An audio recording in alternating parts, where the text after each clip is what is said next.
I heard you missed us. We're back. You're listening to 87 Live. We're back and better in every way. On 87 Sports Fans Radio, the post-nuptials edition. Yes. Welcome back to the real world, Mr. Taylor. Thank you, sir. I am now a very, very happily married man. And she's folks, standing right behind you. Because I love this show, I came back from the glorious North Atlantic coast of Maine to the hot, god-awful Rochester, New York, just to record the show for you. I told you before we went on the air, while you were gone, there was absolutely no humidity up here. I know. So you can't really complain that you returned to the god-awful because it wasn't here while you were gone. No, I knew it was coming. It had to be coming. So it always does. Because I can't run a fan during the show because it's too loud. So I knew. It's just the way it is. I shall dub you the humidity god. Yes, and I will put my head in the freezer on our breaks. There we go. A reminder that this and every broadcast is brought to you by CG Imaging. That's cg-imaging.com. CG Imaging, virtually creating reality. Give us a call if you want to join the conversation at any time. Area code 585-633-7487. That number again, area code 585-633-7487. You can email us at youguysuck@87sportsfans.com. And also Twitter us at 87sportsfans or Facebook page, facebook.com/87sportsfans.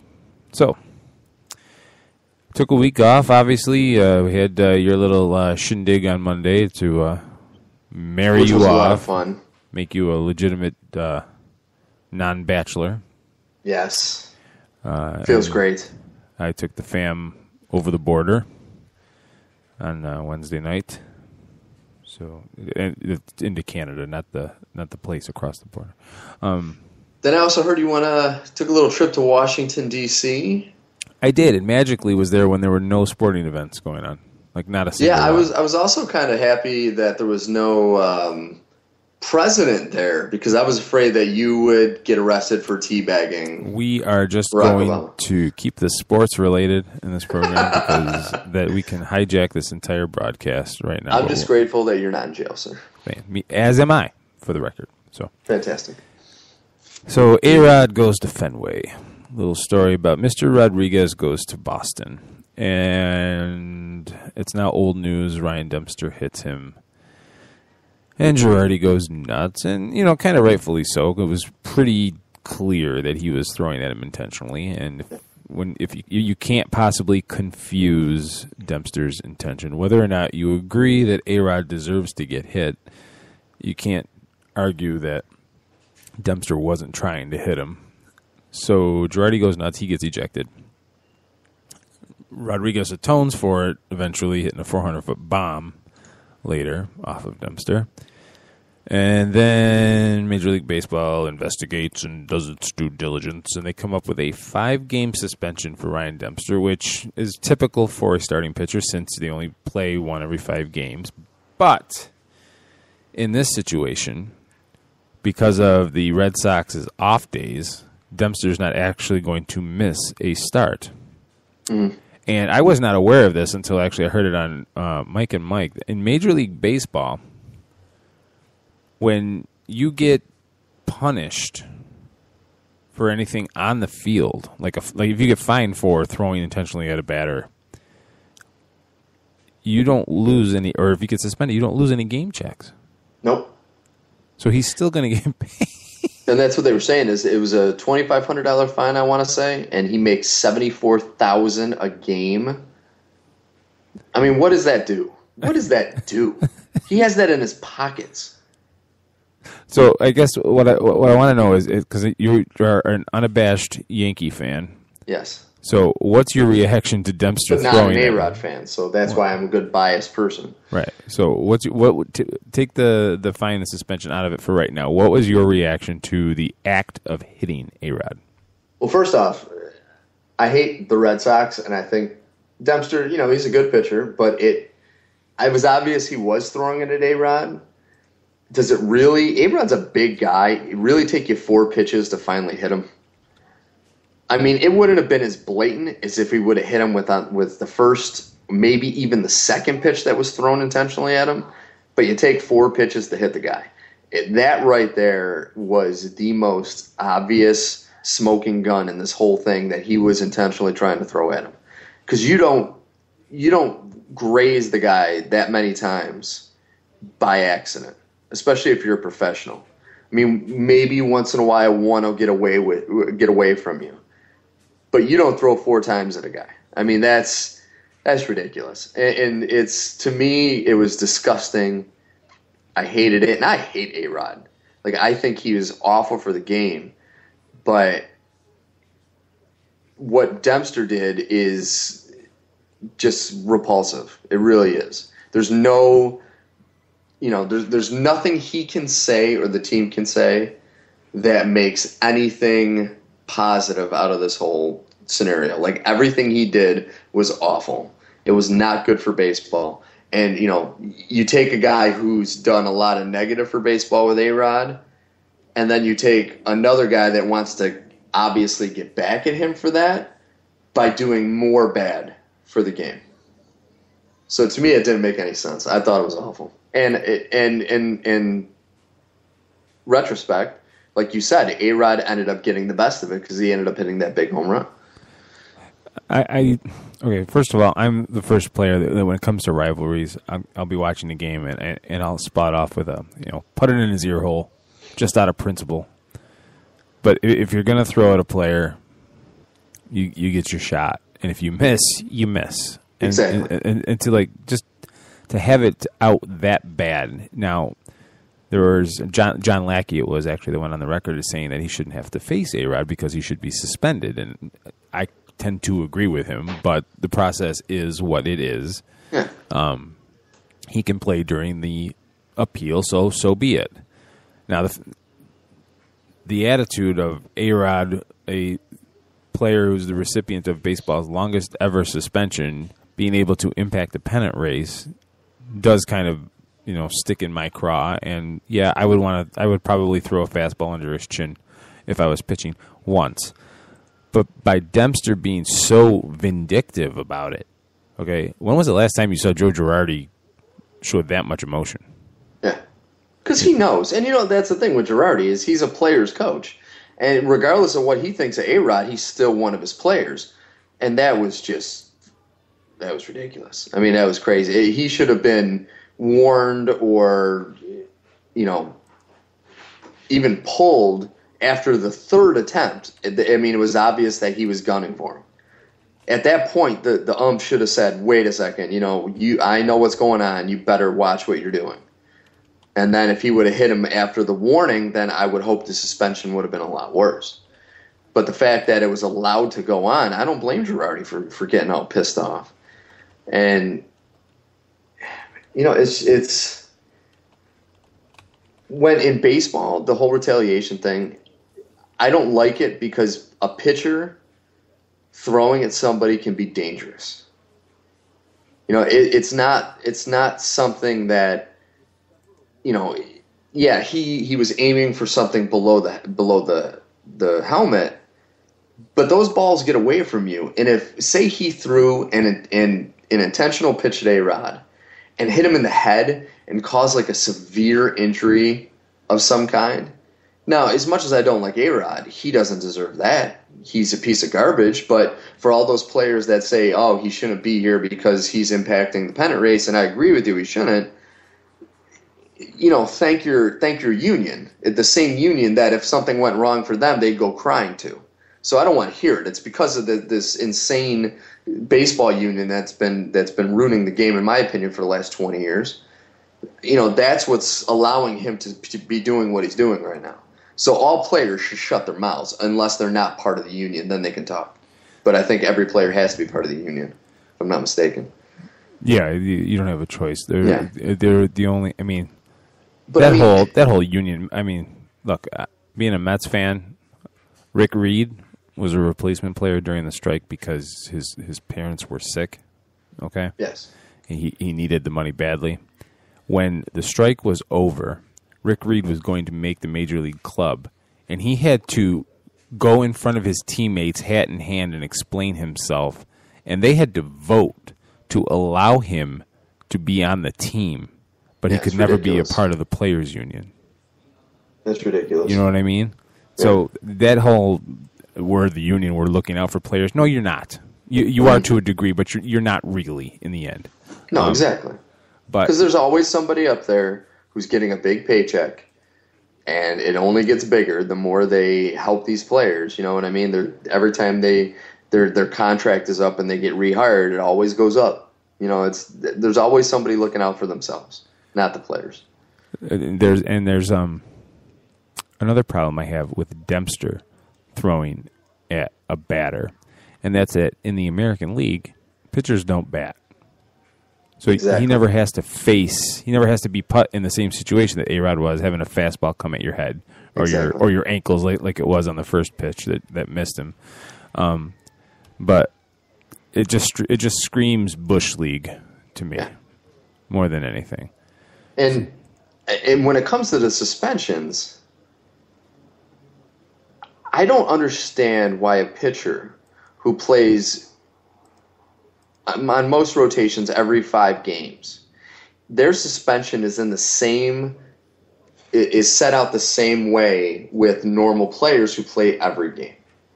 Because to me, you know, like you said, he's not even going to miss a game because they're like, oh, we're giving you a 5-game suspension.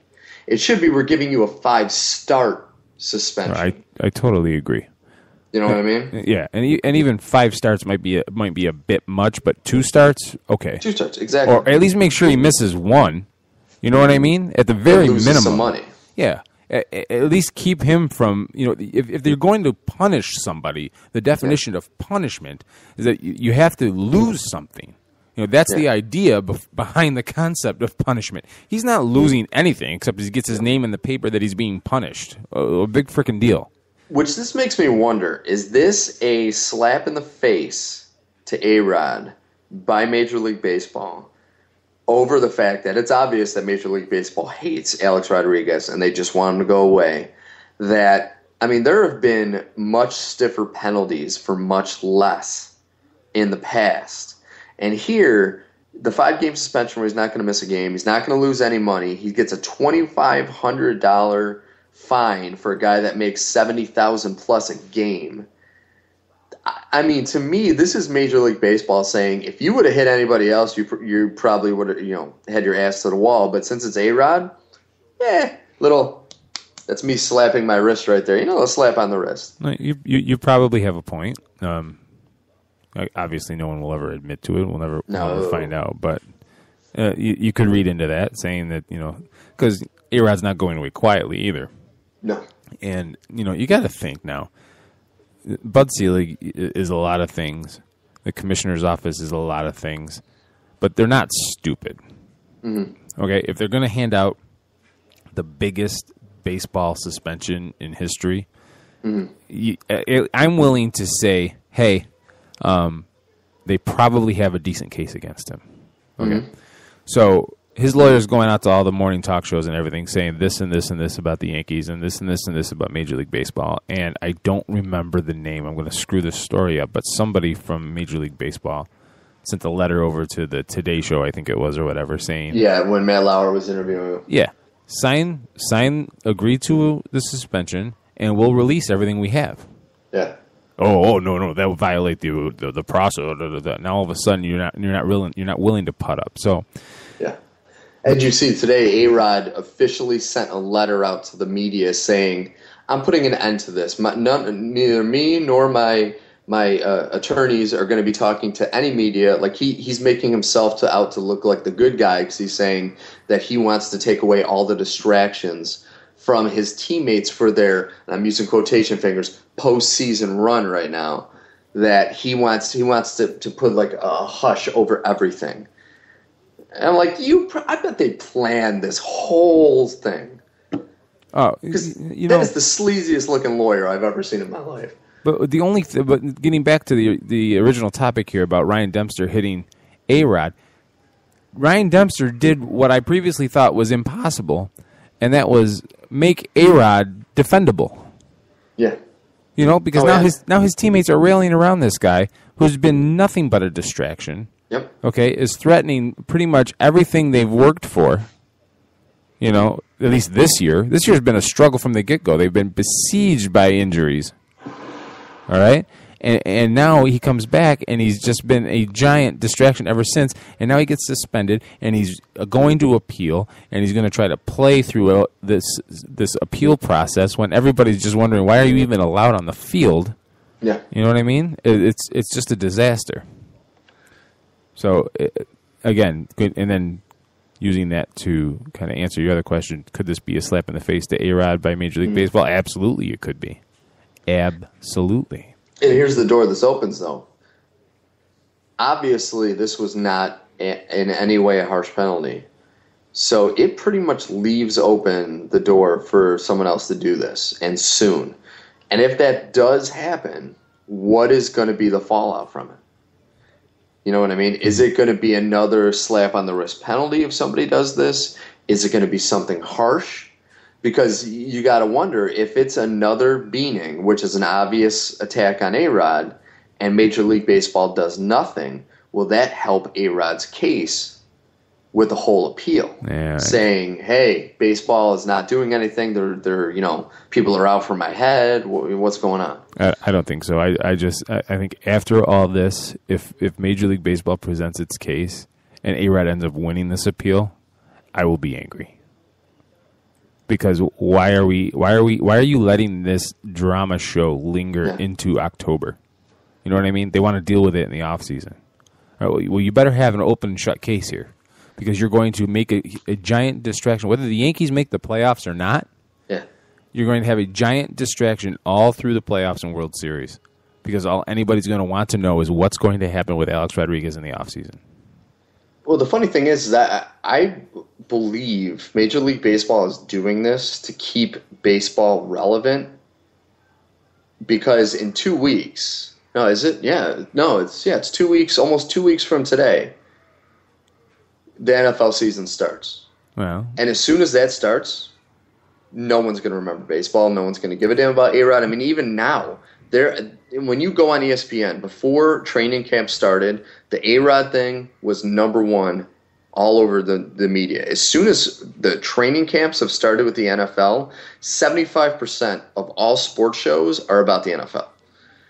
And it's like, honestly, this is going to be a forgotten topic as soon as football starts. It will diminish. I don't know if it'll be forgotten, because baseball, I mean, if the last year or two, and we've only had the expanded wild card for the last year, but the September pennant races create some pretty dramatic baseball, and keeps it somewhat relevant. But it's dramatic. But you're absolutely right. Once football season starts for the first 2 weeks of September, that's all anybody's talking about is football. Forget about it. Absolutely. Well, okay, so before we take a break, I want to kind of quickly touch on another topic. And I had a conversation with an individual over the weekend on my vacation. And he's a big sports fan.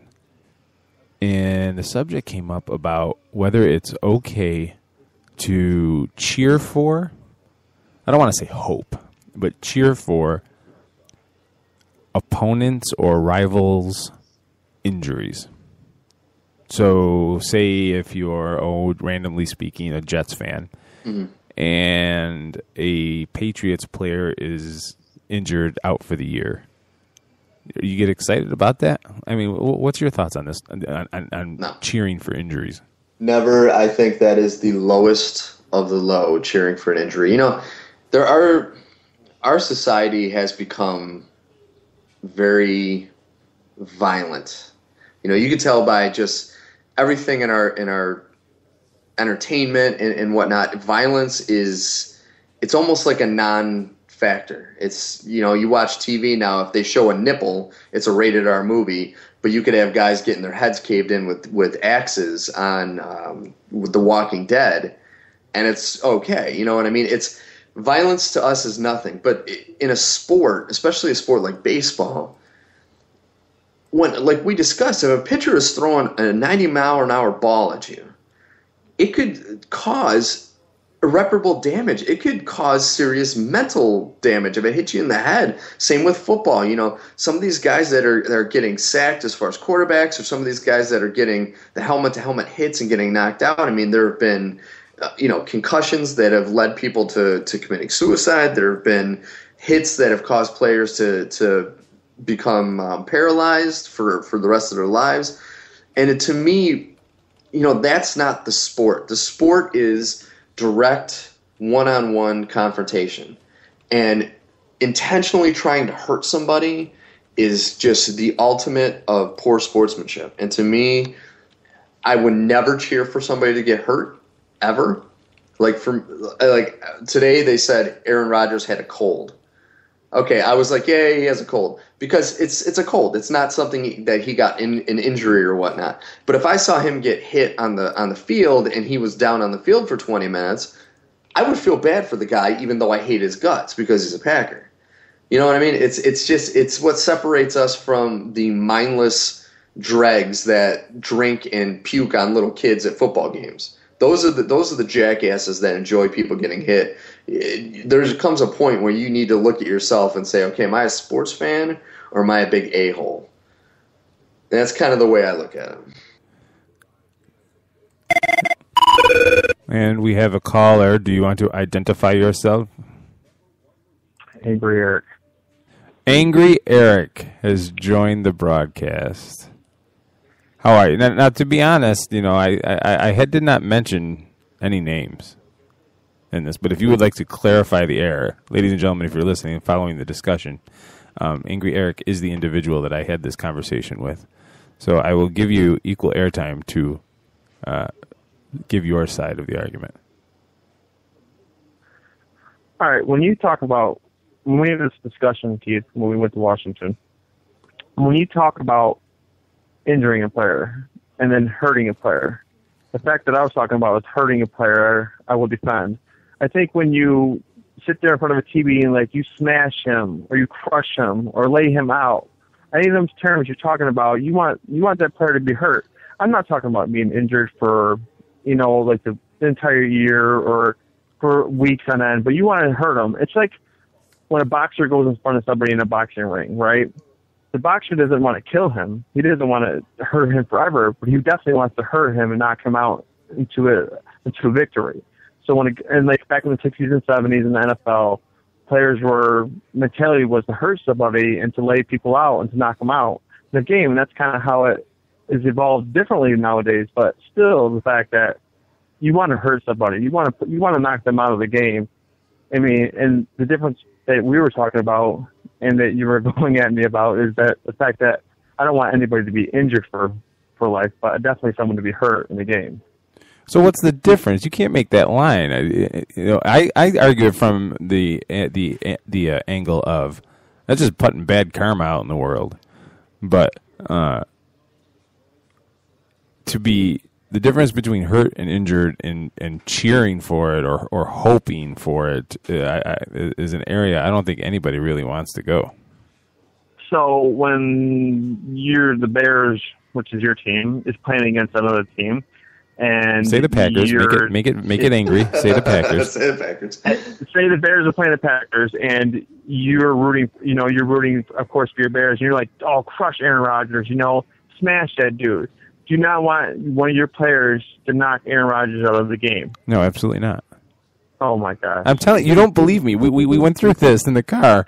You don't believe me. But for a number of reasons, I don't want anybody to get hurt. Okay. Secondly, if we're going to beat the Packers, I don't want any idiot Packer fans to be able to say, "Well, we lost Aaron Rodgers in the second quarter or whatever."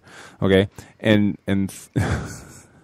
thirdly, when I get excited on a big hit, it's not because I want the guy injured. It's because I want him to drop the ball. I don't want anybody injured. I don't want anybody paralyzed. I don't want anybody limping off the field and with a concussion to the point that they go into their owner's office on Monday morning and say, I'm Luke Skywalker, I'm here to rescue you. I don't want any of that. I just want them to drop the ball.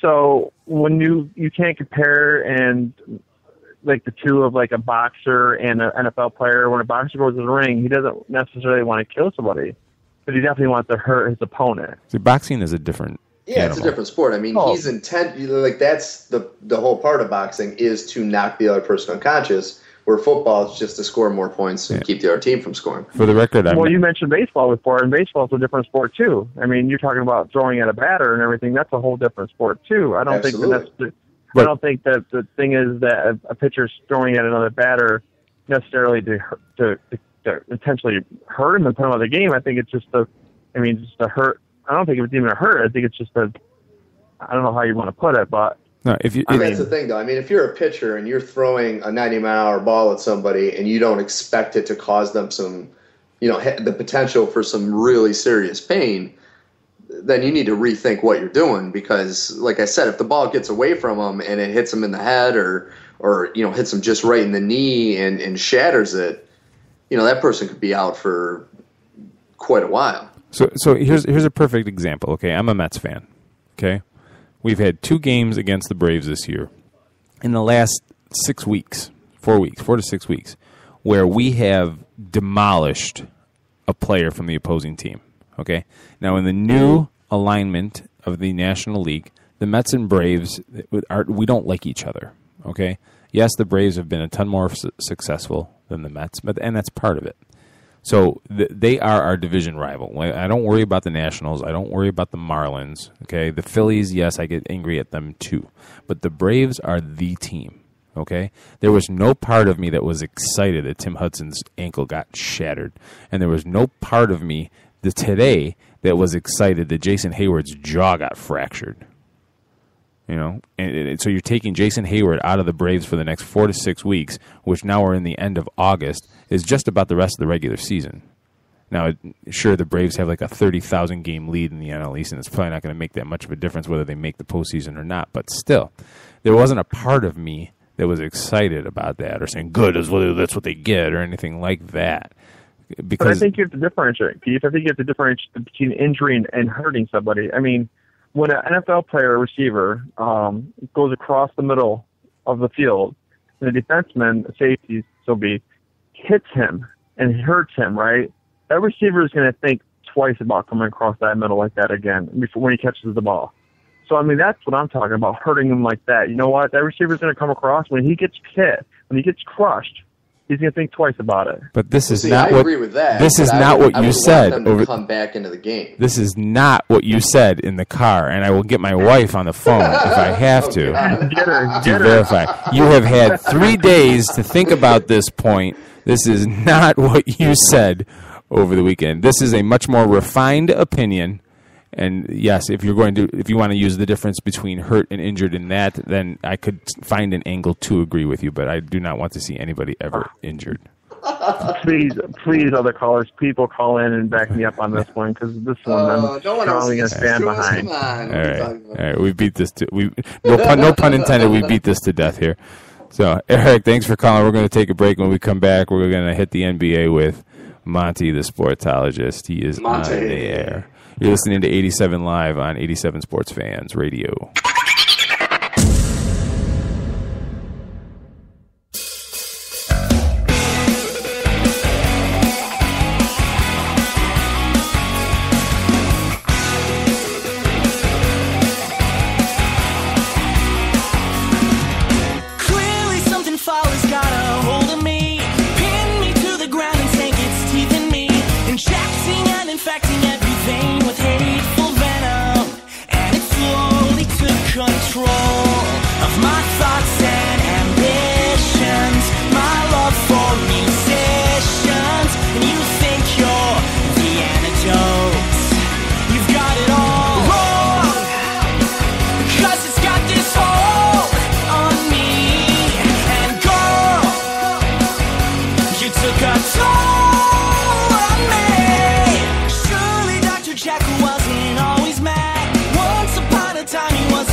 You will do this 4 times with the left, 4 with the right, then 8 times with both, then repeat. You're listening to 87 Live on 87 Sports Fans Radio. Thank you all for joining us. But right now I want to talk to you about CG Imaging. If you listen to the show, you may hear us talk repeatedly about this place, and you're like, what are they talking about? Well, what CG Imaging does is they bring your ideas to life, and they do that with 3D realistic animation. Have an idea that you're trying to pitch to your boss, but your words and your drawings are not doing the trick? Go to CG Imaging. Trying to sell a product to a client and you want to show them what your product looks like in their space, CG Imaging can make that happen. Maybe you're starting a business and you need a logo. They designed our logo and they designed the header for our website, so go to their website, cg-imaging.com, CG Imaging, virtually creating reality. And it is with great pleasure I welcome back our NBA guru, the Sportologist, Monty. Follow him on Twitter at the Sportologist. How are you, sir? Doing good. Great to be back on, fellas. You know, it's the off season. It's a little bit of a downtime for the NBA, but there are, little blurbs every now and then that we want to talk about. And, before we went on the air, Monty brought up a good point. So why don't we lead off with the fact that Chris Paul is now the new president of the NBA Players Association, a position that has the potential to drain the energy out of an individual. And I know Derek Fisher was 206 years old last year when we had the labor strife, but he definitely affected his ability to play. So Chris Paul, obviously a lot younger, a totally different player, totally different level of player. What's your take on a point guard that's expected to take the Clippers over the hump, taking on this responsibility? I think it's definitely going to be intriguing to watch, like we said, gentlemen. I mean, the only other name that was surfacing to come out as far as being the president was they said that LeBron was going to try to run for it. Apparently he pulled out, reasons being that he did not know basically everything that it entailed as far as the duties. He didn't think he would be able to juggle everything with him. Doing a lot of things on his quest to be the richest athlete in the world. It seems like that was a little bit more important than helping out his fellow teammates in the struggle between the players and the NBA and the owners. So I like it. It seems like it definitely is a position to be headed by a point guard, just I guess because of leadership qualities and everything like that. Chris Paul seems like to have a good head on his shoulders.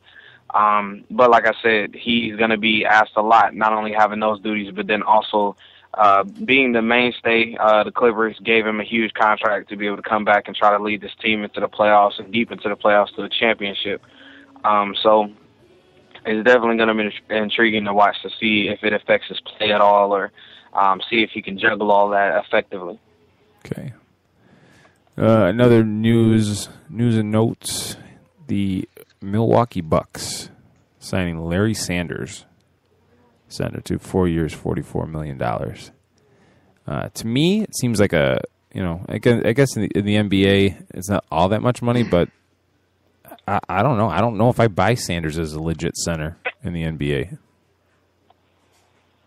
Well, I mean, on this one right here, and I was looking over his stats and everything like that before we hopped on. The Bucks really don't have a choice anymore. I mean, this is one of those small market teams that you've seen just get hampered by people wanting to leave and everything like that. We've seen, Jennings press on them to get a trade done where he was sent to the Pistons. But they definitely have a hard time trying to keep a hold of their stars. Sanders, like I said, he's benefiting from the market as far as with centers is concerned. Even though his stats, his points and everything is not that high, even though he had a career high in his points with 9.8, his rebounds are there. He's close to a 10 rebound average at 9.5 he had last season. Also, he was second in the NBA with his block total. He averaged about 2.8 blocks a game, and he actually went on a very impressive stretch of 40 straight games with a block. So, I mean, when you're looking for everything that you want out of your center, it seems like he's going to be able to do what he needs to do as far as standing around the rim and guarding that for them. But as far as just being an outright star, challenging Dwight Howard or anybody like that, that remains to be seen. But he's definitely a young guy. They picked him up 15th overall in the 2010 draft, and this whole team is just retooling. They had a busy offseason. They brought in O.J. Mayo, Gary Neal, drafted some Greek phenom. I'm not going to even act like I can pronounce the guy's name. Nice. But, it seems like they're trying to retool, trying to maybe get a nice little core of players together. But like I said, the Bucks are going to be the Bucks. I see them battling within that 7 to 8 seed in the East, just because we know the East is top heavy. But I guess the Bucks are kind of throwing in the towel. They know what their potential is. Their potential is to always battle for that last place seed and to always have out the brooms, because we've seen them get swept by the Heat this past season, and seems like they'll have a lot of sweeping going on, a lot of Swiffer sweeping in their future. But now, and I know you said the market, and I agree with you, the market is a lot higher nowadays for centers because there are not a large list. There isn't a large list of top centers in the league.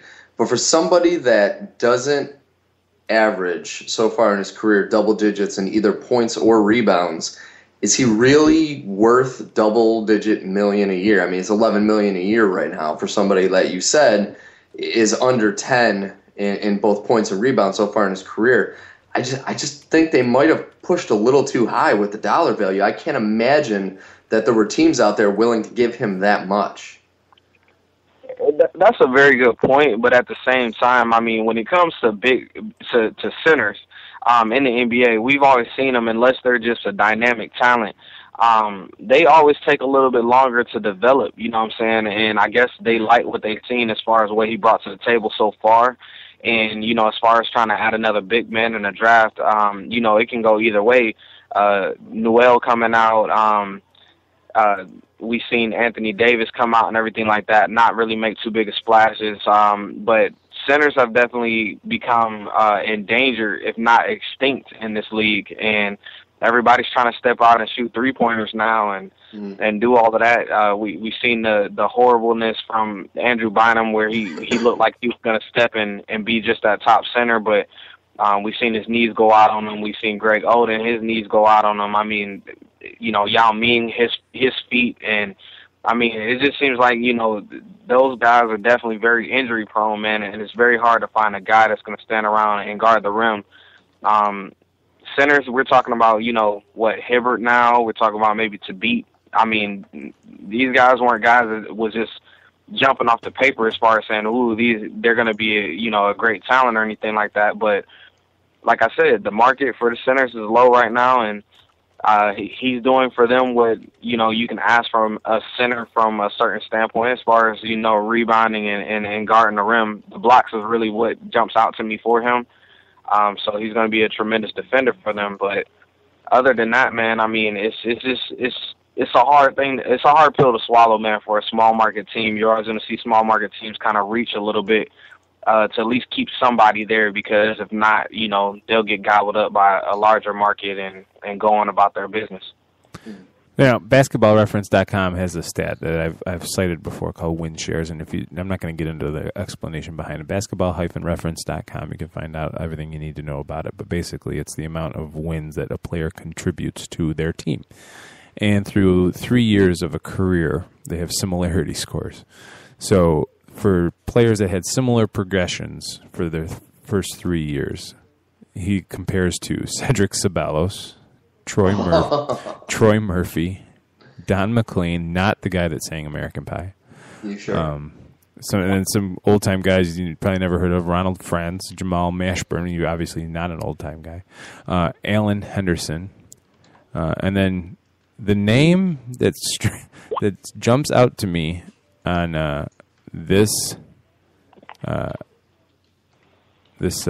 list, and also matches up the best with him career-wise, is a player by the name of Wawa Jones. Yeah, Wawa Jones. And I have his jersey. He played in the 1949 to 1952. And so obviously not really relevant, but just the name Wawa. So we're going to call him Wawa Sanders on the show from here on out. I think he's a young player, obviously only 3 years in the league. I don't think it bodes well that, he didn't start a single game despite playing in 52 games 2 years ago. But like you said, it's a small market. It's a little bit of a reach. They really don't have any options. I feel for the fans in Milwaukee. I really do. Because it just seems like every time they get a little bit closer, you had the Vin Baker years back in the day where you thought maybe they were going to make a run towards contention, and then he became an alcoholic mess. And then Ray Allen was drafted by the Bucks, and you thought maybe that was the start. And then in the Andrew Bogut era, if you want to call it that, right? And now they're back to ground zero completely. And if they're throwing $11 million a year at a guy like Larry Sanders, I don't know. Prove me wrong, Milwaukee. It was a good TV show, though. Prove me wrong. You said a name, Monty, before. You said the young man from UConn, the Beat. I don't know if you were talking about Hashim the Beat. This is my theme song. Oh my God, Hashim the Beat. That they should have played when they drafted him. I swear to God, man. What? What's the matter? I swear to God. See? It's right there. This would have been perfect. All right, we're back. I feel like one of your kids going shopping with you in the mall, and I see my group of friends, and I walk like 10 feet in front of you, so I'm not seen with you. Oh, don't judge me. You loved it. Oh, my God. Yes. So, yes, I did just play We Got the Beat by the Go-Go's. So, anyway. Yeah, you did that. You just did that. And then some news today. Apparently, Allen Iverson has officially called it quits. And I'll raise my hand. I thought that was already done a couple years ago. No, he kept trying to do a little comeback, man. He was playing overseas. That failed miserably for him. And, he tried to put out again earlier that, hey, look, I have something left. Work me out. Nobody would even throw him a bone to say, hey, look, run with our AAU team. So the guy is definitely done. You will see him at your local basketball parks pretty soon. Just make sure you guard your kids and guard your wife. So where does he sit? And what's his legacy of his career, do you think, in your opinion? Well, I mean, I was looking over his numbers, man. The guy had, he averaged about 27 points a game. Career shooting, he had about 43% from the field. 6 assists though, which I was very surprised about. I didn't know that he passed the ball that much because it definitely didn't look like it. Neither did he. And then he averaged just over 2 steals a game.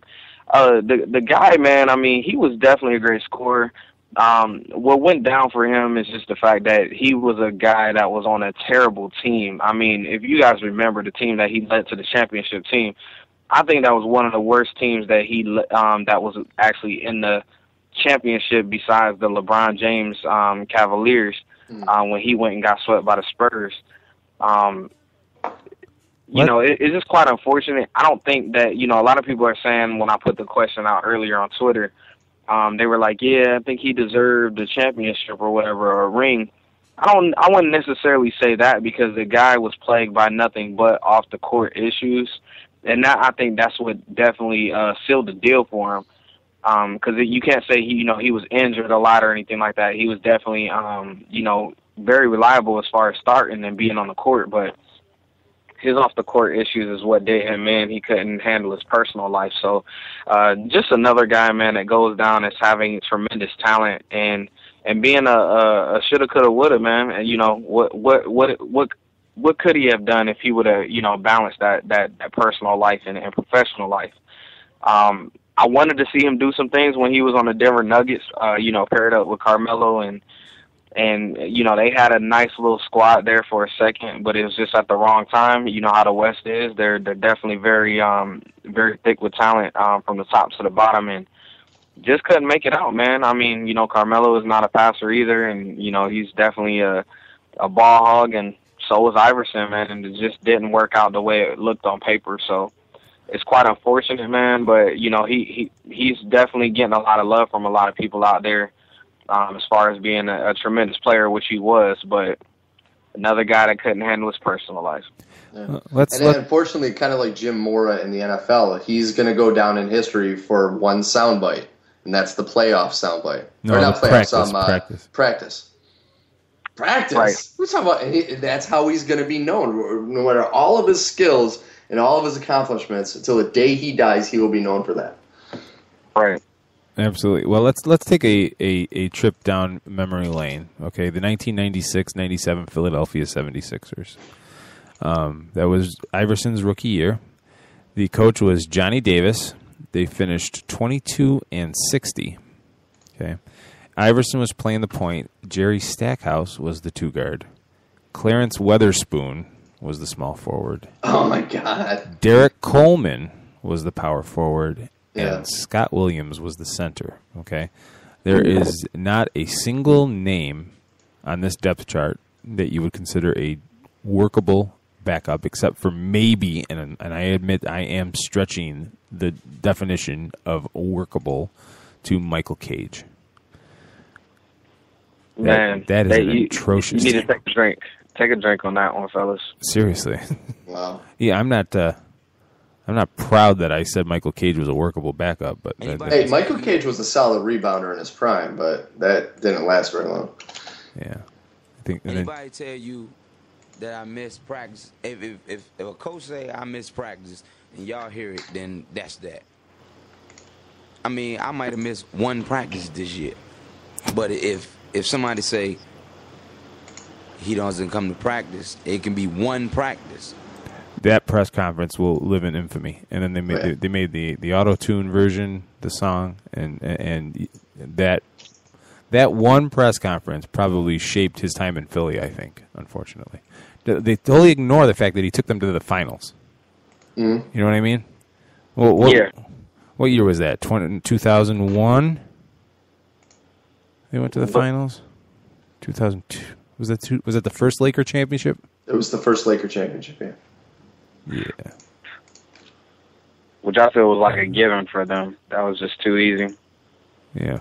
And the Lakers, well, and they forget that team was the only thing that kept the Lakers from running the table in the playoffs. Mm-hmm. They lost game 1 of the NBA Finals, and that was the only game they lost in the playoffs that year. The other news today, the Cavaliers have signed their first-round draft pick, Anthony Bennett. The Cavaliers with Kyrie Irving, a team on the rise. Deion Waiters, who's being rumored to end up being a sixth-man candidate. You're a Cavs fan. Do you see Anthony Bennett being a difference maker? You don't want to think of the number 1 pick being an investment pick, but there were some decent question marks about whether he could play. I love the pick. I wrote about it. I think he's going to have a nice year if he stays healthy and everything like that. But what's your take from a Cavaliers fan? Well, I mean, I definitely scratched my head a lot, man. And, that night, as soon as they said his name, before he even came off the stage after taking his picture, I was Googling him and looking at some YouTube highlights. I mean, what he brings to the table is he definitely has a ton of he has a lot of offense. His arsenal is definitely there. He plays big on the inside. He dunks a lot. A little known fact is that he used to actually keep a list of all the players he dunked on when he was in high school. And he said he stopped keeping a list because of the fact that it got too long. So that was definitely funny. But it definitely feels that first of all, Cleveland just loves Canadians. I don't know what it is about them, but they just love Canadians. They took Tristan Thompson early in the first round. He had became the highest Canadian player ever drafted in the league. And then here comes Anthony Bennett from Toronto, getting number 1 overall, and it just doesn't get higher than that. So he will live in infamy for that at least. But just not enough body of work for me, man, to actually be comfortable with this pick just yet. I wish he was healthy. Like as you said, he battled shoulder problems and everything like that. So I wish he was healthy enough to play in the summer league so I could see what he could bring to the table. But of course, life is just not that simple, right, fellas? So that didn't happen. His body of work at UNLV, he took them to the tournament before they lost to UC Berkeley. So that says a lot about that team. Yeah. But he did average 16 points a game, 8.1 rebounds a game. Shot 53% from the field. Has a little bit of a 3-pointer, 37%, but he was very efficient. He, his PER stats was off the charts. So he's efficient when he did get the ball. But he played mostly power forward in college. And the Cavs drafted him apparently to see if he can play a little 3 for them. Not really that sold on him playing 3. Looking at his highlights and everything like that, they definitely helped him out a lot with passing him the ball in the inside. There's rarely any video of him bringing the ball up the court. If he did, he took a few dribbles, passed it off to the guard, and then just ran the court to get a dunk. But, to be a 3 in this league, you definitely got to have some handles. He's a little bit bigger, about 240. So that's a little heavy for, I won't say a little heavy, because, we got people like LeBron out there that's just freaking nature. But, basically he's almost the same size as LeBron, but just doesn't look like it, at all. 6'8", 240, but he doesn't look like a LeBron whatsoever. He kind of reminded me, guys, and I'll kind of bring this up. I'll see if you guys agree with me. He kind of plays and reminds me of a Robert Tractor Trailer. Oh, kiss of death right there. Yeah. Oh, my God. You just gave him a kiss of death. No, I can see that. Tell me, now, I've never been to Cleveland. Are there submarine shops, like sub sandwiches shops? Are there really big greasy food stops around the arena? Because Tractor Trailer ate his way out of the NBA. He did. He had a very big problem with controlling his weight. But the thing that I'm kind of looking at Bennett about is, I don't know if you guys know this, but his favorite restaurant is Chipotle. Really? Yes. Chipotle is the most underwhelming restaurant I've ever been to. Yeah, but it's actually very healthy. It is, but yeah, and I guess he's got money, so you don't have to worry about blowing it on the little amount of food you get. But that's all right. I can vouch for that. It sure keeps me regular every time I eat there. Yes, I actually was big. I'm a fan of Chipotle as well, but I like tacos and stuff like that and sour cream and stuff. But like I said, with him liking Chipotle, he actually had tweeted when he first got to Cleveland that his number one thing that he wanted to get done is he said, I need to find a Chipotle. Then he said he needed to find a place to stay, and then he needed to find a car. So that just tells you where his priorities lie. I love that though. I like that. I'm just saying, I like that. That is awesome. Incredible honesty. I love that. Oh man. All right. Well, Monty, thanks for joining us once again. Follow him, folks, on Twitter at The Sportologist. He's our NBA guru, our go-to NBA guy.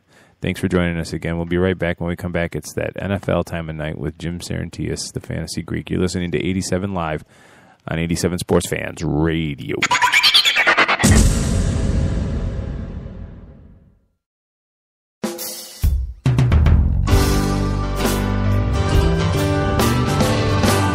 We don't have to sacrifice.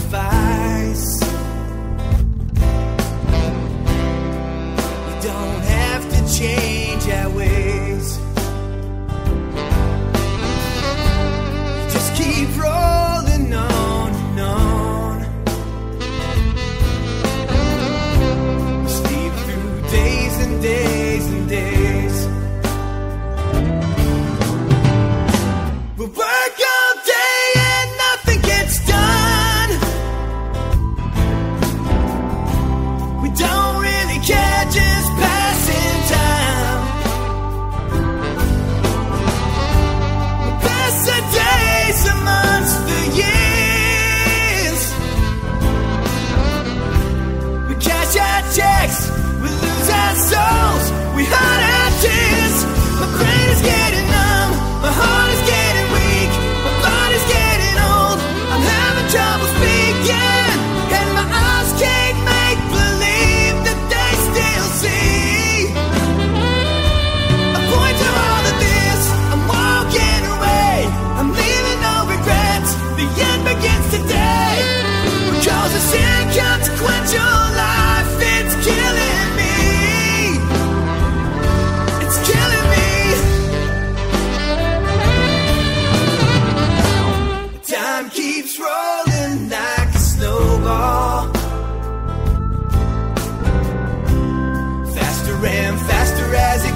Baby,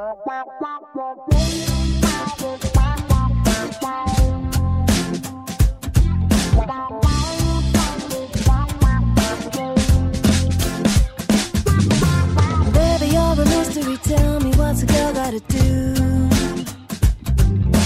Looking at the history doesn't seem to give any clue. Just when I think I understand it all, you seem to unravel some more. Ooh, I never known nobody like you.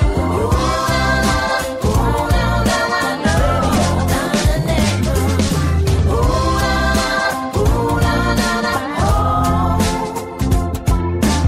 Yeah, you keep me guessing on confessing now, well, baby, it's true.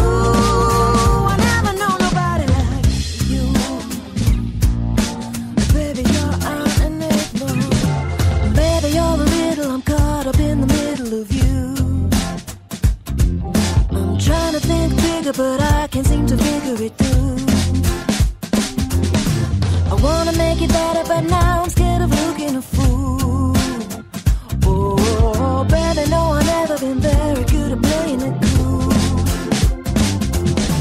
Just when I think I understand it all, I find I know nothing at all.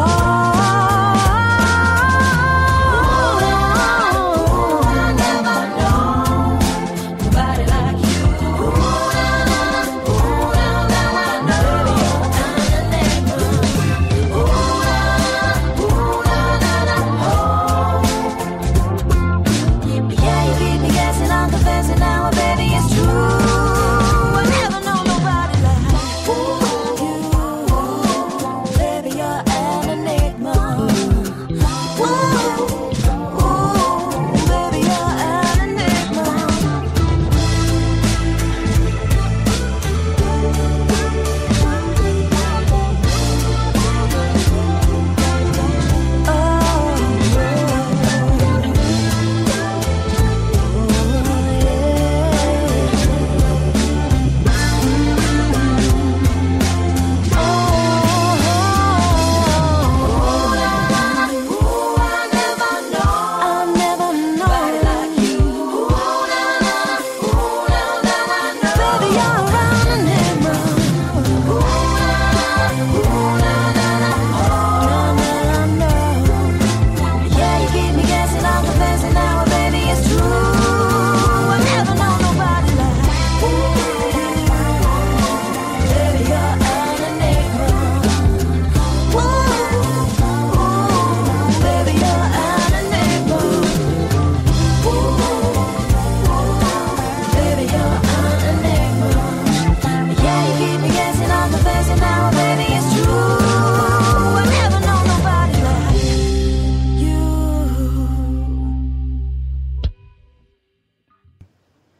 He already went there.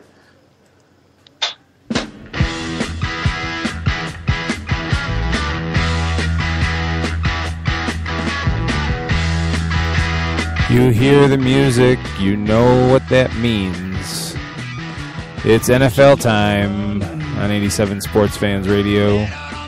You're listening to 87 Live. The phone number, 585-633-7487. Once again, 585-633-7487. Call in. We're joined by Jim Sarantias at the Fantasy Greek, thefantasygreek.com. He is going to give away 5 free fantasy draft guides. This is the week for fantasy drafts. We understand that. Oh, yes. And the Fantasy Greek is going to help you out. He's willing to give away 5 draft guides if you can answer his inquisition. There, I'll put it that way. Inquisition. Good word. So, once again, 585-633-7487. Jim, how are you? Keith, I'm doing great. Steve, congratulations. Welcome to the club.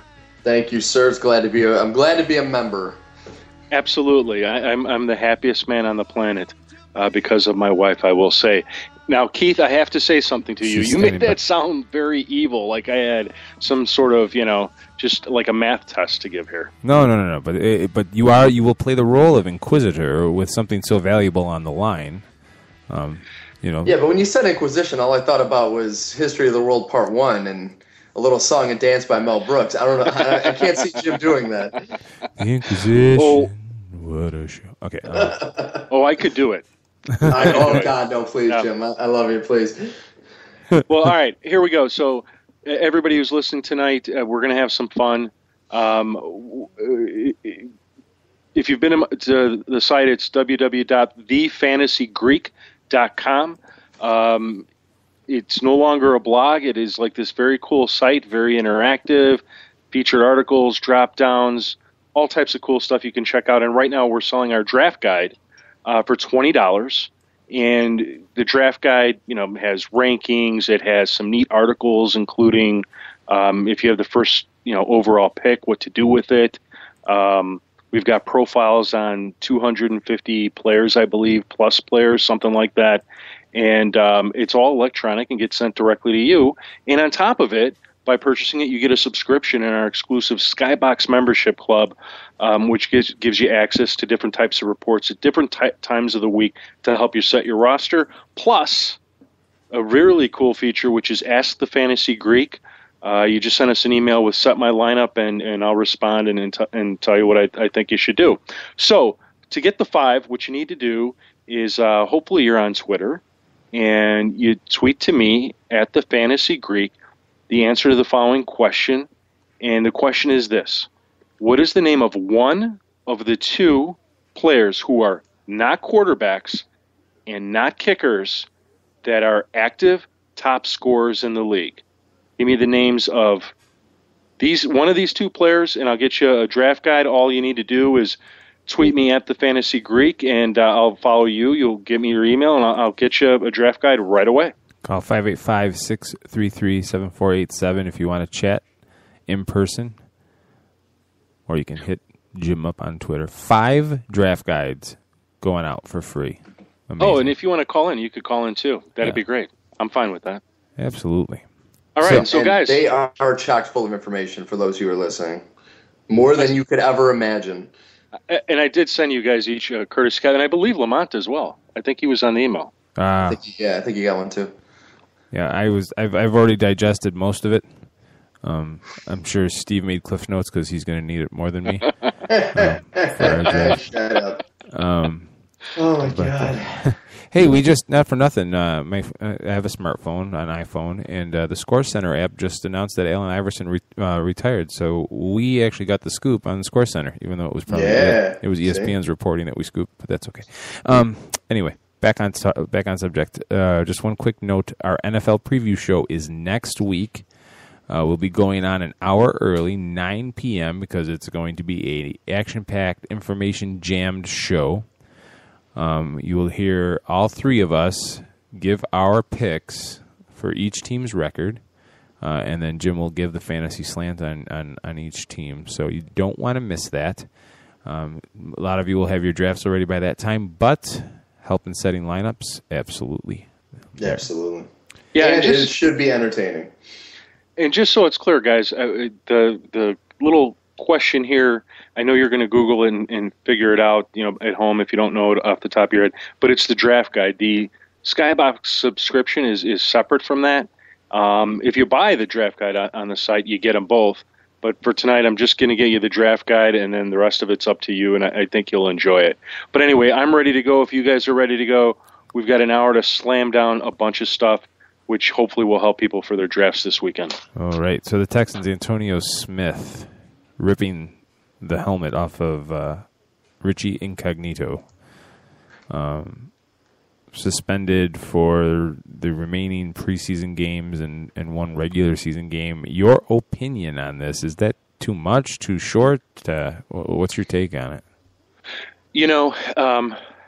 I went back and looked at the video today, and I got to tell you, I believe that there is a substantial fine related to this. I think because of missing the 2 preseason games and one regular season game, Antonio Smith is actually going to lose $400,000 in salary. And that's because he's had 7. This is his 7th rule violation since 2011, is my understanding. Oh my God! I didn't realize that. Yeah, this is all based on the NFL communications. He violated Rule 12, Section 2, Article 16, page 71. And before I tell you what that rule is, I will tell you I went and looked at the video, and I was stunned. I couldn't believe what he did. I went ahead and retweeted the video I found, which was through Jay Glazer. And, he was rushing in. He grabs his helmet, rips it off his head, and then holding it in one hand, swings and hits him in the face. And I'm just thinking to myself, why? This is ridiculous. It reminded me of our buddy Albert Hainsworth and what he did many years back. Mm-hmm. The stomp, the infamous stomp. The very infamous stomp. So here's the rule that he violated and why I think the NFL's coming down hard on him, and I don't disagree. Or actually, I think they could have come down harder. And when I heard it was just the 3 games, I thought, that's it? But then when I saw how much money he lost, I thought, well, I guess that's a pretty big deal. So here's the rule. A player may not use a helmet that is no longer worn by anyone as a weapon to strike, swing at, or throw at an opponent. Sounds like a clear rule violation to me. Okay, first of all, I disagree with being suspended for preseason games. Okay, I understand the money involved, but again, we were talking earlier in the show about the Ryan Dempster suspension for throwing at A-Rod and how it really didn't do anything. And you can take all the money you want from these guys, but they are athletes, they are competitors. If you keep them from being able to help their team, you're sending more of a message. So missing 2 preseason games, big deal. The 3rd game he'll play, but the 4th game he would probably only play a series anyway. Keith, you're saying you'd come down harder. I wouldn't suspend him any preseason games. I'd suspend him for the first 4 regular season games to set the precedent. I wouldn't have any problem with that. Yeah, no, because it's ripping the player's helmet off and swinging it like he did. God, he could, got the wrong angle. The helmet takes the wrong angle. He could have killed him. So yeah, and like you said, Jim, after all the violations he's already had, I mean, this isn't a first offense. This is somebody that obviously has some kind of anger management issues, and for him to get a slap on the wrist after doing something so violent, it's kind of ridiculous. Now, he's going to lose $400,000, but I would rather see him lose the ability to help his team win more. But yeah, that's just me, I guess. For the record, apparently there is a history between Incognito and Antonio Smith. I'm just not very familiar with it. I seem to come across it when I was trying to do more research on what had happened. But I think the video is really telling, and to me, it just doesn't really matter what the history is. They were talking about it on Mike and Mike. Incognito is kind of one of those. You don't use the word dirty player, but he's been known to take a cheap shot or two, and you hate to play against him, but you love him on your team. That kind of player. So instigating probably, but Antonio Smith definitely took it too far, in my opinion. Mm-hmm. Switching gears, the Philadelphia Eagles have named their starting quarterback, and most people thought that, honestly, Nick Foles had a shot, but in the end, Michael Vick, who's had a decent preseason, has been named the Eagles starter for Week 1, and also Chip Kelly also saying that Nick Foles will remain on the roster. So, where are you looking? What are you looking for out of Michael Vick and any of the other Eagles his skills may enhance? Well, I wasn't surprised that Vick was named the starter. I mean, Chip Kelly, I think, sort of did the right thing. Michael Vick didn't do anything to hurt himself in the preseason. In fact, he looked strong. He looked confident. He looked like he was a clear leader with sort of a sense of calmness to him. And I was really impressed by Michael Vick in the sense that he stayed in the pocket. He didn't immediately start scrambling or try to sort of do, what he usually does every year, which is run for 40, 50 yards, before he even throws the ball. So I was impressed by that. I think Chip Kelly made the right call. In the end, though, depending on how the Eagles do as a team and whether Vic can stay healthy will dictate, whether he sees the end of an entire season. And right now I'm saying that he's not going to have a complete season, that at some point Nick Foles will get to play. I love LaShawn McCoy on this team. I like Deshaun Jackson, but I kind of don't like anybody else. Mm-hmm. Michael Vick has always been like a fantasy. It's always been feast or famine with him. Mm-hmm. You know, you either get the good, but you got to be able to take the bad. It's the facts of life, Keith. You take the good, you take the bad, you take them both, and there you have the facts of life. Facts of Okay. life. There you go. Yeah, I can't believe I just did. I did the Go-Go's and the Facts of Life theme in the same show. This is just amazing. Well, you can see that Vic has matured in a lot of ways, but he still holds onto the ball way too long, and I think that's why they're holding on to Folds, because it's like if he continues that, he's never going to make it through a full season at his age, because he's going to get hit over and over again. If he could just figure out how to get rid of the ball. He's got a history of getting knocked up too, or knocked up, nicked up. He's got a history of getting nicked up. So to have a competent backup is absolutely a necessity. Yeah. So now we've had a bunch of injuries and depth chart announcements. Go ahead into the third preseason game. Is there anybody, risers and fallers, Jim, people that you had rated high early that have fallen, and it's people that were maybe a little bit under the radar to begin that are now, you know, as people go into their fantasy drafts that maybe they, you know, when this all started 2-3 weeks ago weren't on your radar, but now they are? Yeah, definitely there has been, and the way I'm going to approach this is by position. So I'm going to start with the quarterbacks, and you know, I'll start with a couple guys that are more than likely going to be drafted as QB1s, starting quarterbacks in fantasy by people. And why don't we start off on a positive note? And the first person I want to talk about a little bit is Andrew Luck. He obviously impressed this last week. He was 9 for 13 for 107 yards, 2 TDs, 0 interceptions. And, you know, one of those TDs actually was a bit of luck. It was a tip ball that Reggie Wayne ended up catching in the end zone. And but you know what? Here's the thing. The harder you work, the luckier you get. Good teams, they win many times based on luck and based on sort of the ball bouncing their way. Right. And he's just done enough things that I'm like, wow. You know, I have him ranked sort of as a low QB1, but I see some really good upside here in this offense and on this team. So I think he helped his draft stock, at least in my mind, moving him up and maybe taking him ahead of a couple other guys. I know a lot. I think there are other analysts that see him more like towards the top 5, and I don't know that I'm ready to go there yet. But certainly I think his preseason has helped his stock. A guy that really I think has been hurt is Matt Stafford. Okay. And I say that because, you know, he's 14 for 24 in these 2 games for 132 yards, but the one number that jumps out at me is 0 TDs. Mm-hmm. And the reason why I have Stafford ranked kind of high is he's generally been, when he's healthy, a 5,000-yard passer. And last season was not a good season for him because he had 20 touchdowns compared to his best season, which was 40. So the expectation here is 30 is more reasonable, 30 is more realistic.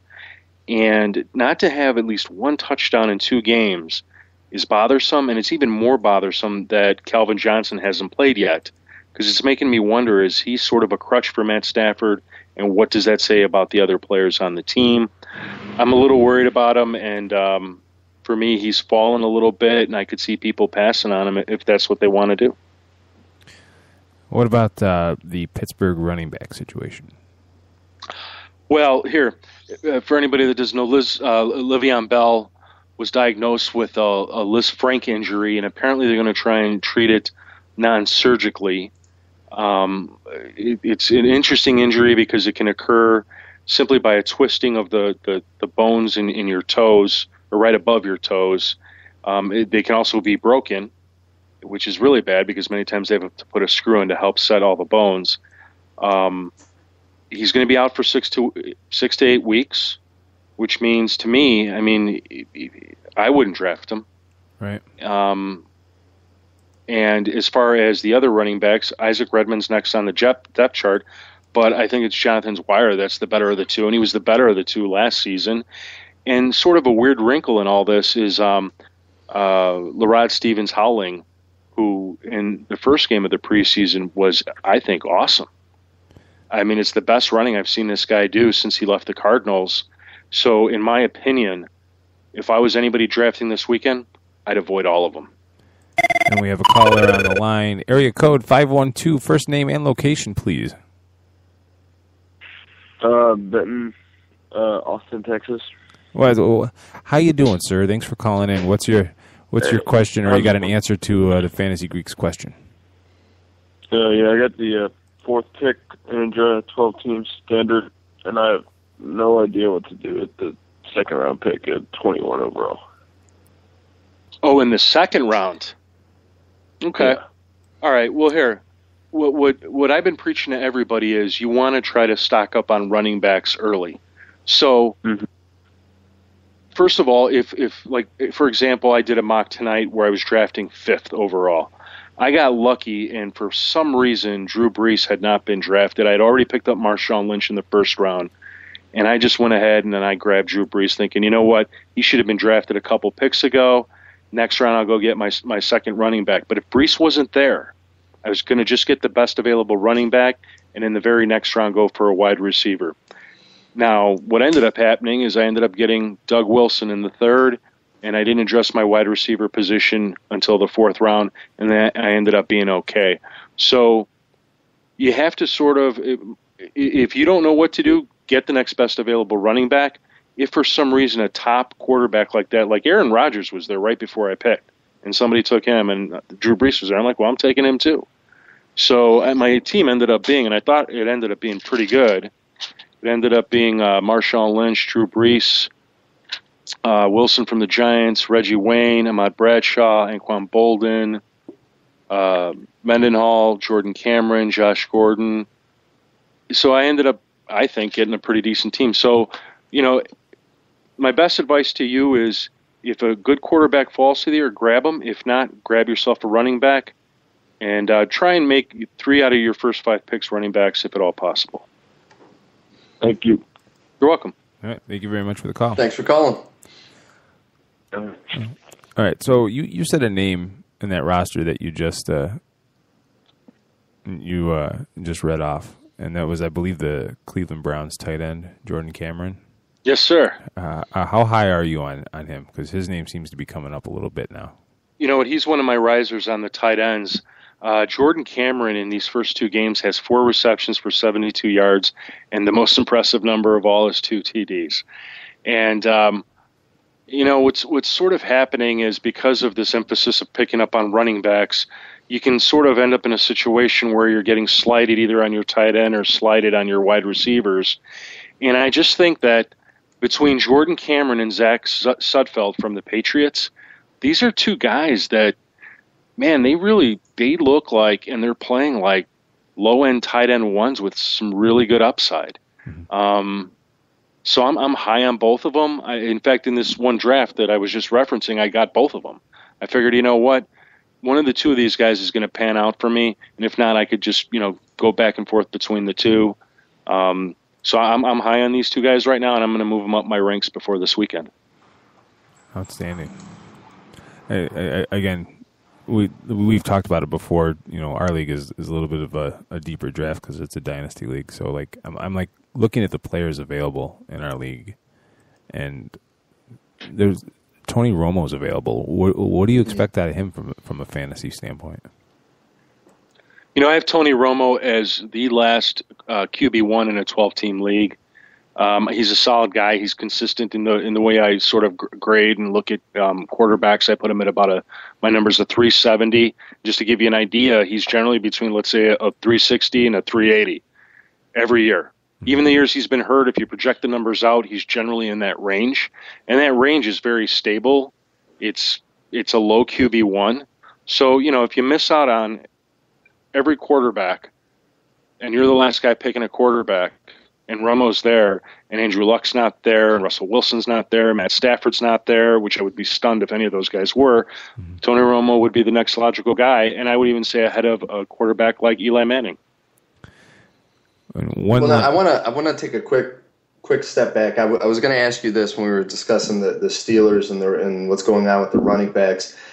I was going to question you on Ben Roethlisberger, just because he's looked I mean, he's had decent numbers in the first 2 preseason games, but he just looks shaky to me. And I was wondering how high he was on your sheet.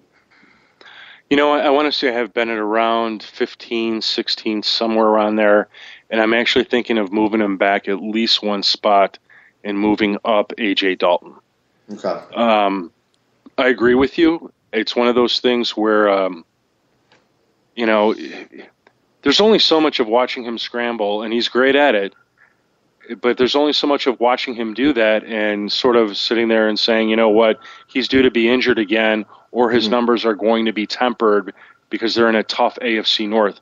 And by comparison, Andy Dalton, he's looked solid. He is surrounded by playmakers, and I think the guy can only get better. No, I agree. Cincinnati definitely has more abilities in the other important position. One last player I want your opinion on before we let you go, and that is Houston, Ben Tate. Is he all of a sudden now draftable early? Because if Arian Foster's healthy, obviously he gets the lion's share of the carries. But a back injury, the guy's taken an injection in his back. I mean, anybody that's ever had any kind of back issue, if you ever I'm in my 30s, I've thrown out my lower back a couple times. It affects every single thing that you try to do. And they took him off the PUP list and all, but if you're in a 12-team league and say there's like 15, average draft is what, 15 rounds? Does he jump into the first half of the draft? Are we talking about Ben Tate or about Arian Foster? Ben Tate. Okay. Ben Tate is a guy that last year it was anticipated, based on his previous year's performance, that he was a guy that could, by the end of the season, put up roughly 1,000 all-purpose yards and a handful of TDs, which isn't bad for a bye-week replacement or even a flex play under the right circumstances. But the issue is, I think that he's not a guy that you're going to lean on. And as long as Arian Foster's quote-unquote healthy, I'm not running around saying, I'm taking Ben Tate. I'm taking Ben Tate if I've got an issue filling a running back slot. Let's say I went too heavy on wide receivers. I might grab him just sort of, it's better than nothing because you're kind of hoping he's going to get to that 1,000. I would rather pass on him, pick up Gerald Richardson. I'd rather consider Danny Woodhead. I'd even consider Benjarvis Green-Ellis, even though I think Gio Bernard is going to take over the starting role for the Bengals. But I would rather sort of let him go and let the Arian Foster owner pick him up and have him sit on his bench in case Arian doesn't work out or if he actually does get hurt. Now that begs the question: what's the value of Arian Foster? And I wrote an article on the site. It should be second or third from the top for all of you out there. Check it out at thefantasygreek.com. And basically, here's the thing. All we know right now is whatever his back issue is, it doesn't sound like it involves his vertebrae, meaning there's no herniated disc, at least it hasn't been reported. It sounds like it's muscular and soft tissue. I've heard somebody say that there's inflammation, okay. And what they did was they treated it conservatively with an injection and rest. Now, him coming off the PUP list is absolutely a good thing. It's a good sign. We'll obviously learn more. If you have the number one pick, because it's so important, I would take Adrian Peterson. But if you're in picks 2 through 5, I think it'd be hard to pass on him. There's just too much upside. You just have to understand that Peterson and Foster are the two best running backs, and they're the two best for a reason. They have the highest ceiling, and they have the highest floors in sort of I mean, you could say, Chris Johnson had X amount of yards, but that was, 5 years ago. Mm-hmm. In terms of recentness, those are the two best guys, and I think it'd be tough to let him fall out of that top 5. Mm. All righty. Well, the website, like you said, folks, is The Fantasy Greek. Follow him on Twitter, at The Fantasy Greek, and make sure you are here listening to this show next Wednesday, 9 p.m. Eastern Daylight Time for the annual 87 Sports Fans NFL Preview Extravaganza. Jim, thanks for joining us. You're listening to 87 Live on 87 Sports Fans Radio. When we come back, we'll take a trip around the MLB standings. It's random baseball time. We'll be right back.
Exposure 'cause your dad is rich. Good for nothing, untalented celebrity bitch.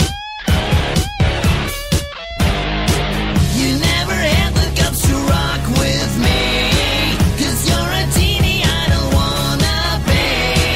Go move yourself to choreography, and you're just another parasite on MTV.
a funny dance.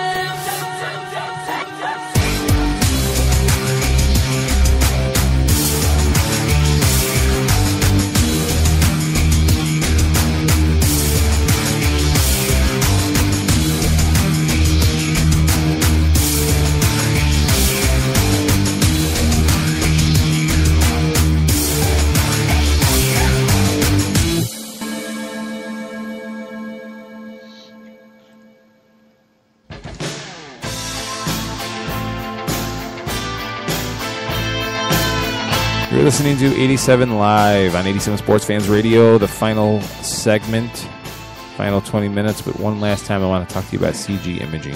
What do they do? Well, CG Imaging, they take your ideas and they bring them to life with 3D realistic animation. Say you got an idea that you're trying to pitch to your boss, but your words and your drawings, your sketches just aren't doing the trick. Go to CG Imaging. Maybe you're trying to sell a product to a customer and you want to show them what your product looks like in their space. CG Imaging can make that happen. Maybe you're starting a business and you need a logo. Well, they designed our logo and they designed our header for our website. So go to their website, cg-imaging.com. CG Imaging, virtually creating reality. All right, last 20 minutes. Let's take a random trip around the diamond. Random baseball. We'll start. Can I tell you, I love the fact that, for those of you that don't know, yesterday, after an at-bat, Miguel Cabrera of the Tigers, who is once again going for the record, which I don't think he's going to get this year, of getting the, excuse me, was it Triple Crown? Mm-hmm. He, everyone's, the naysayers, everyone's like, oh my God, this could be the end for Detroit, and how's he going to be? Is he going to come back? Yeah, he drove in 3 runs tonight, and Detroit won the game against the Twins. I think he's going to be all right. Yeah, he is very clearly, and again, this is not like some great insight, but he's pretty clearly the best hitter in the major leagues right now. So. Oh, yeah. I think that goes without saying. And he's one of those guys that, like, if the game is on, I'll stop and watch. You know what I mean? Yeah. I'm not an American League fan at all. That's not a surprise to anybody, but no. But I mean, with a team with him and Torrey Hunter and Prince Fielder, when they're up to bat, they have a lot of, reasons to stop and watch them. They can be a very entertaining and high-scoring team on any given night. So I agree with you on that. Mm-hmm.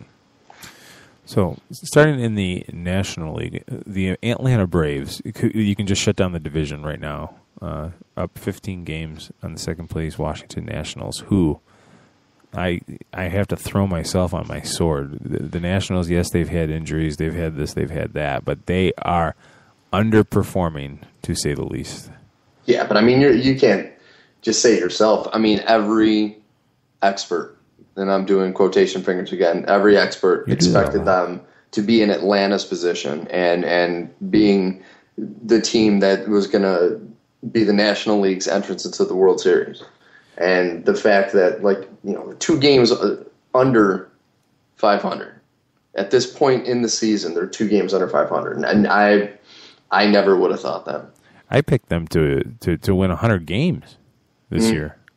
I thought for sure. It was like a foregone conclusion. If you would have told me that on August 21st, Steven Strasburg would have a 6-9 record, I tell you, you're an idiot. No way.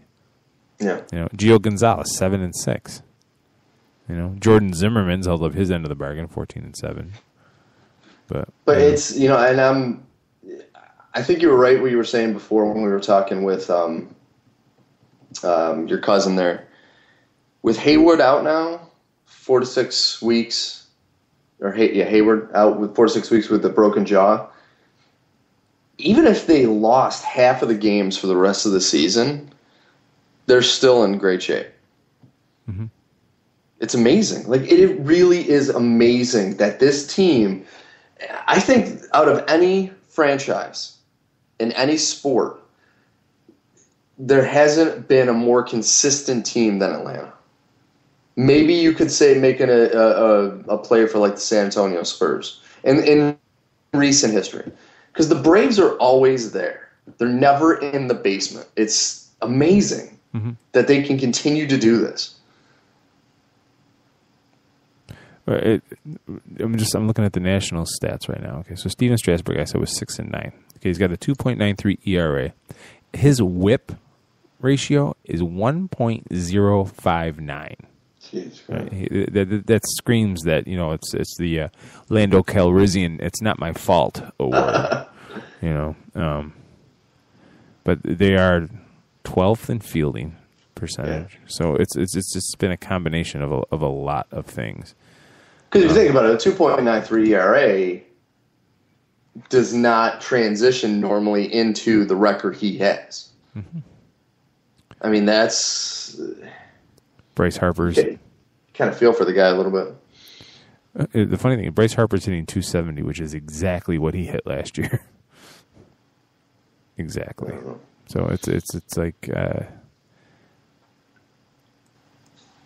But you know what this is going to do, though? This is going to open up an unexpected. Everyone thought Washington was going to want to run away with it this season, and now you have Atlanta, who's going to be a lock for the postseason. You have, it looks like the way they're going, the Dodgers are going to be a lock. And then you have this incredible 3-team race in the Central between Pittsburgh, St. Louis, and Cincinnati. I mean, there's only 2.5 games separating Cincinnati from Pittsburgh, and St. Louis is in the middle. I mean, to me, that's just going to be... Because obviously you're going to have the Central, whoever wins the Central, and then one of those other two teams is going to be the wild card.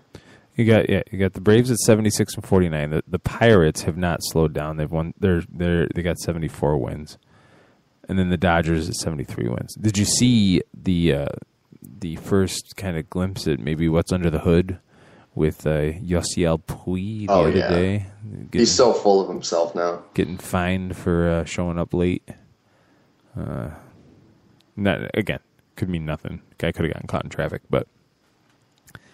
Well, did you hear Don Mattingly about that? Because somebody had said that. Someone had said, hey, well, he said he got caught in traffic, and Mattingly said, well, if you're going to get stuck in traffic, you need to leave earlier and expect to get stuck in traffic. It's a classic.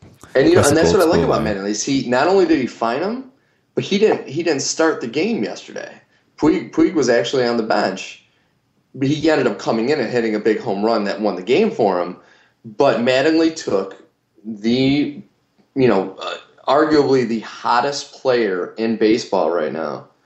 And one of the main reasons the Dodgers are where they are, because he was that catalyst they needed, and he sat him because he was being, he's had blow-ups with the umpires a couple nights ago, and I guess there's been other issues before he even came up to the Dodgers when he was in the minors of him being late. And I really hope that they are going to do more of this where they're like, listen, you need to sit your ass down and realize that you're not bigger than this team, because it's kind of sad that you have a guy like Puig who has the baseball world at his hand, eating out of his hands, and he's going to do stupid rookie mistakes. He is a young guy making a lot of money, or not making a lot of money yet, but he will be.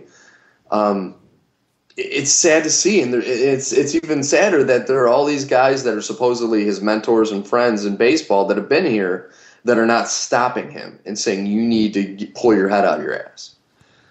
He came up and he gave the Dodgers a little injection of energy, and he played the game hard and fast. He's not fundamentally sound, by any stretch of the imagination, but you can only ride that kind of energy. That'll only be okay for so long. Eventually, you've got to buck up and fall in line with what everybody else is doing.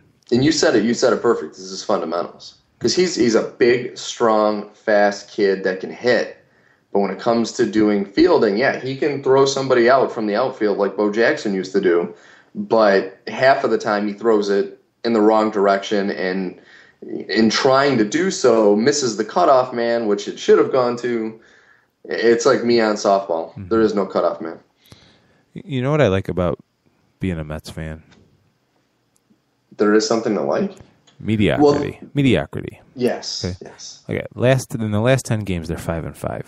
Guess what they are in their last 20? 10-10. Mm-hmm. Guess what they are in their last 30? 15 and 15. Absolutely. That's awesome. You absolutely have to love that. And then getting back to the Braves, about how they're running away with everything. They are 54 and 34 against teams under 500. Okay? Now, I'll tell you, they've played 37 games against teams better than 500. How many of those games do you think they've won? Out of 37 total possible chances. I'm going to say 23. Nice job. 22. They're 22 and 15. That team is built to win. And they're doing it.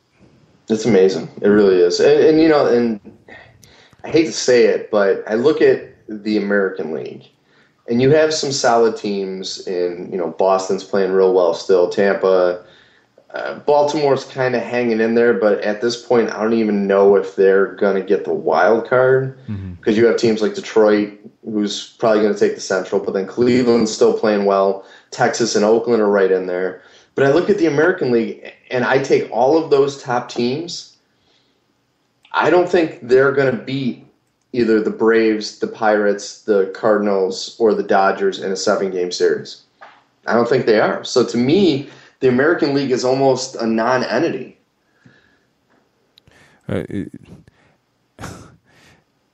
You're jumping lines here. I'm not done with the NL yet. I was giving the NL credit. I know, I'm just kidding. Jumping lines. We got 8 minutes left. We got 8 minutes left. 585-633-7487 if you want to talk a little baseball here. 585-633-7487. I'm looking at these, sub 500, over 500 records. The Pittsburgh Pirates have played 52 games against teams better than 500. And they've won 27. Mm-hmm. And you look at St. Louis Cardinals, who have also played 52 games, and they're 23 and 29. Mm-hmm. So you look at whether this Pittsburgh team is for real, and they're 4 and 6 in their last 10. So maybe we're getting at the beginning of that dog day kind of slide with them, but it remains to be seen. Well, I mean, there's a couple things. First off, Pittsburgh, they've been riding this incredible high all season, so for them, it's wouldn't be a big surprise. But in the games they've lost, they lost the entire series at Colorado, which is kind of surprising because the Rockies really are nothing this year. But, they lost 2 out of 3 games playing at St. Louis and home against Arizona, which, they're both – St. Louis, as we said before, is right up there with them in Arizona for the majority of the season was at the top of their division. So I don't think it's that really bad a thing that they lost those games. What's important coming up is they do have a very big series against San Francisco at San Francisco, and then they got the Brewers, which they should win, and then St. Louis. And once again, everything culminates in 6 of their last 9 games are going to be against the Cincinnati Reds, which, Cincinnati isn't a team that's on a lot of people's radars, but they are right below St. Louis. Well, that's what I mean. A lot of people are talking about Pittsburgh and St. Louis, but Cincinnati's at 2.5 games back. So they could very easily sneak up, but no one talks about Cincinnati all season. I mean, you rarely hear anything about them, but they are right within striking distance. Good movie, by the way. Yeah, it's a great movie. I don't know. I'm off the Bruce Willis kick, though, after the whole money grubbing thing he did with the Expendables movies. See, but this is what's wrong. Again, it's all retrospect, and obviously you can't tell this when you're planning out a 162-game season. But the Pirates only have 3 games against the Cardinals left. August 30th, 31st, and September 1st. Mm-hmm. And then after that, that's the last that they play. And like you said, they've got 6 against Cincinnati. But I would love to see a lot more of those Cardinals games in September. But it is what it is, I guess. And, you look at what – okay, we just went over what Pittsburgh has to do to finish out their year. Well, actually, St. Louis plays Pittsburgh the 6th, 7th, and 8th of September also. They're at Pittsburgh. But after that series, listen to the last 5 series. 3 with Milwaukee, 3 with Seattle, 4 with Colorado, 3 with Milwaukee, 3 with Washington, 3 with the Cubs. That's how St. Louis finishes. Have you? I mean, that is one of the easiest finishing schedules I've ever seen. And they can beat up on the cupcakes like is as good as anybody. So, yeah. I mean, there's no reason they don't win 80% of those games unless there's some fluke. I mean, especially they're going to be a team. They're going to be coming off of So before that, they have 4 games at Atlanta, or 4 games versus Atlanta, 3 Cincinnati, 3 Pittsburgh, 4 Cincinnati, and 3 Pittsburgh. If they can make it through there at a 500 clip, they have a really good shot of surpassing Pittsburgh to end the season. What do you think right now? You think Pittsburgh's going to make a call right now? Make a prediction. I'm going to say St. Louis. Yeah, I'm going to say. I have to. The way that schedule ends, I mean, that's nothing. That is a nothing schedule for St. Louis to finish with. I'm looking at the splits right now for the Pirates, and in August they are 9-9, but they have been outscored 69-82 with some big blowouts. See, and that's the thing, is that's going to catch up. Eventually, that's going to catch up to you. Yeah. So, switching gears now over into the American League. In the East, we have the Tampa Bay Rays and the Red Sox knotted up for first place. The Orioles 5.5 back, and the Yankees still staying relevant, 6.5 back. A little adrenaline shot with Alfonso Soriano knocking in a small village in 3 games. Well, and you have to say a little bit of a shot with A-Rod. I mean, he's hitting 300 with 2 home runs and I want to say 6 RBIs. And I saw some ridiculous stat somebody else did the work on that since A-Rod's come back, Robbie Cano's batting like 462. Yeah, because as much as as awful as he is, and like you said, it is affecting the Rays. He still is a dangerous hitter. I mean, he's still one of the greatest hitters in Major League Baseball history, regardless of the issues he's had. So, with the Yankees getting healthy, I still don't think they have a shot of making the postseason, but they are going to make some. They're going to wreck somebody. Waves. They're going to wreck somebody's pennant race, and with a player that's technically suspended for a year and a half. Let me see their schedule at the very end. I'm kind of curious on who they're going to be playing towards the end of the season. Well, yeah, I mean, they got 1, 2, 3, 4, 5, 6, 7 more games against Boston, and then 6 more games against Tampa, including the very end of the season, the 24th, 5th, and 6th, they play at home against Tampa.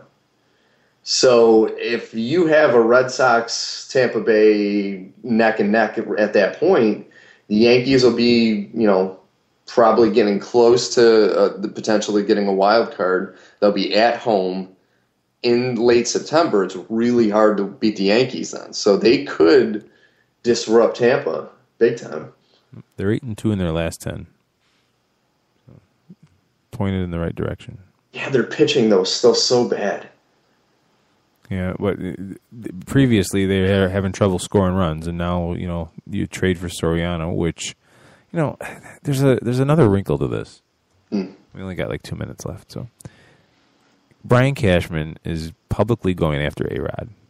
Okay, making comments. I know Randy Levine was the one that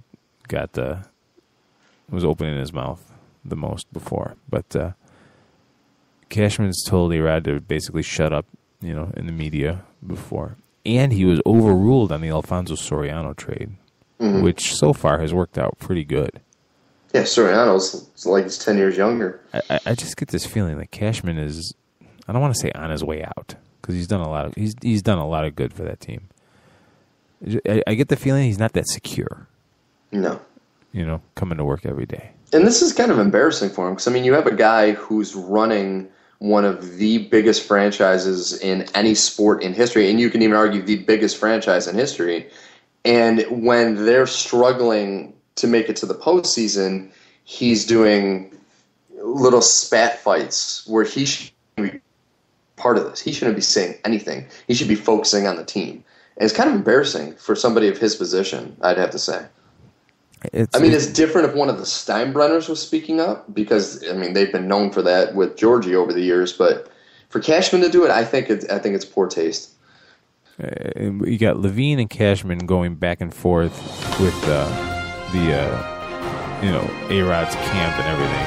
Yeah. How Steinbrenner is signing. So that's it, folks. NFL preview show next week. We'll see you. Post-game show is brought to you by Christ, I can't find it. The hell with it.